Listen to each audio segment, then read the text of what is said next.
My friend told me to kill him if he ever knocked on my door. I thought he was joking at first. We were sitting in my kitchen at 2 a.m., lights off, drinking some coffee because neither of us could sleep. He kept checking the windows like he expected something to be standing there.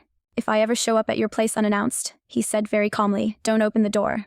I laughed it off thinking he was joking, but he wasn't.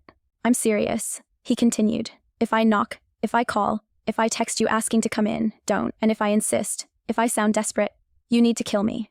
That's when I stopped smiling and laughing altogether. I was confused. Why would my friend that I've known for long tell me this? That's when he told me what happened up north. He'd gone hiking alone, deep into a stretch of forest that locals avoided. No trails, no markers, just trees that looked identical no matter how far you walked. On the third day, he realized something was following him, not stalking but keeping pace. He'd stop, and it would stop. He'd walk, and it would walk.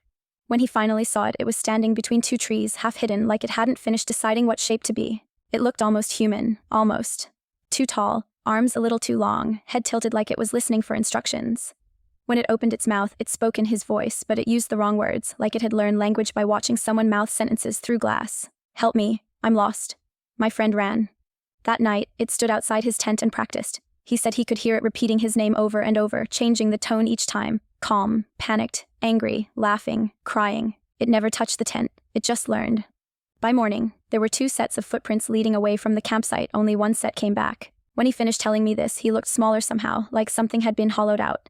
"It followed me home," he said. "Not right away. It waited. That's what they do."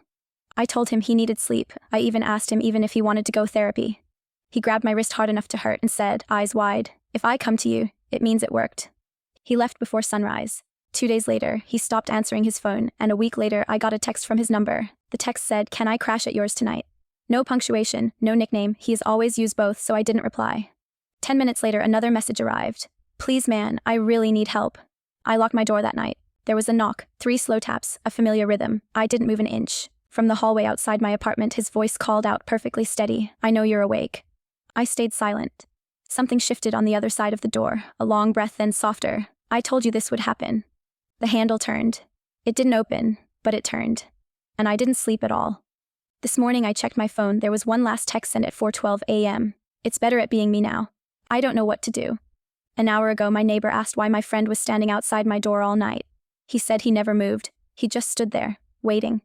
I don't know what's happened to my friend, but that thing, whatever it was, wasn't him.